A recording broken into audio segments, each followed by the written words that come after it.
Passionate, driven, enthusiastic, euphoric. This is who we are as entrepreneurs. But how we leverage these incredible attributes to dream and build businesses that scale and grow is what this podcast is all about. Hello, I'm attorneypreneur Josh Brown, and welcome to Franchise Euphoria. Hello, and welcome back to another Franchise Euphoria tip of the day. Thrilled to be here again. And I'm going to start off this week's tip by reading off a few more ratings and reviews from iTunes. Let's see, this is by KPFCA, and this says, informative and educational, 5 stars, great information on a topic that many are interested in learning more about. Keep up the good work. Thank you. And it looks like it's Kimberly Falker. So thank you, Kimberly. Got another review by a former franchisee, and this is DJKHNI. As a former franchisee, it's so important to educate yourself about franchises. Josh is doing a great job. Keep it up. Thank you for that comment. Really, really appreciate it. Let's see, one more. This is by SFBAYP.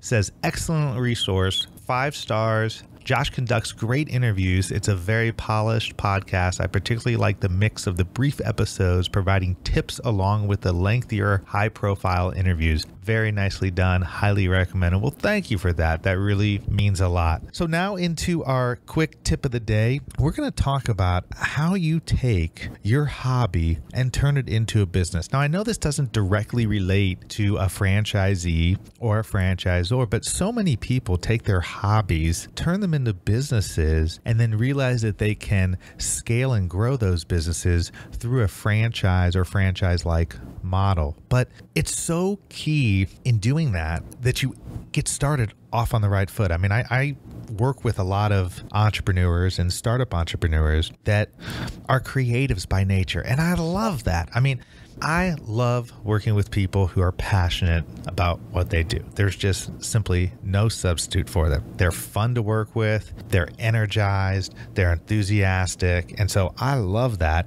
And most creative entrepreneurs that I've worked with all have a great amount of passion. But so many of them don't really focus on how do you turn that hobby into a business. Well, once they realize that, wow, I've really got this skill, this expertise in doing something, and now I can turn it into a viable business. And perhaps most importantly, now I want to turn it into a viable business. That's when I love to work with them, because now they've realized, okay, now they want to leverage their expertise and help even more people by doing what they do, putting it out there to the world. And what a great thing to do. But again, if you don't do it the right way, it can be frustrating, because anytime you go from just doing something as a hobby where you're not really concerned whether you're making any money to now turning it into a business, well, now you've got to do certain things to make sure that you're profitable. So here are 4 immediate steps that you can do to turn your hobby into a business.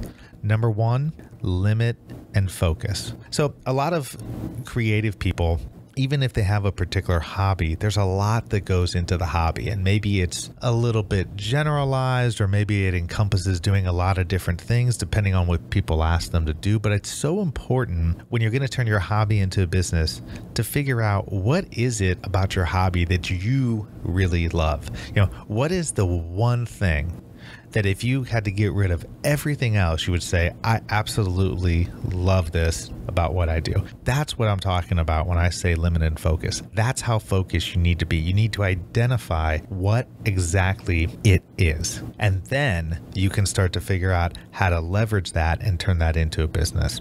Number 2, once you've limited and focused, now you've got to write it down. Now you've got to write down and outline a step-by-step account of what it is that goes in to doing your hobby.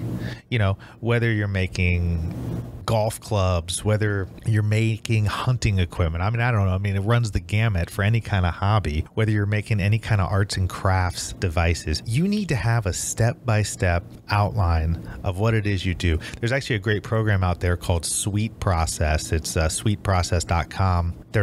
This is not an affiliate. I don't get anything for recommending them, but I use them myself to write down processes. And it's really cool because you not only can keep track of your step-by-step process for doing things, but you can put on screenshots and pictures and all sorts of stuff to make it real easy to follow. But you really have to write it down. It's not really the sexy part of turning your hobby into a business, but it's so necessary. And trust me, once you take the time to write down step-by-step what you're doing, review it, plug in the holes, you'll start figuring out, ooh, well, what about this? Oh, I forgot to add this in. Go back, plug it in. It's such a great process to go to. It really gets you crystal clear on what it is you're actually doing. Number 3, what is your value proposition? In other words, it's great to have a hobby. It's great to create art. It's great to create work. But what is it and what does it mean to people?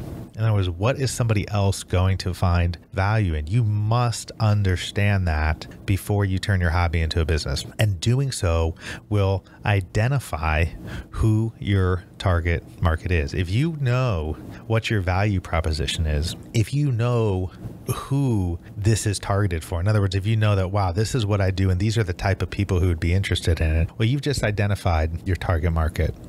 Number 4, you really need to come up with a launch strategy. So after you've limited and focused what you're doing, after you write it down, after you have a clear understanding of your value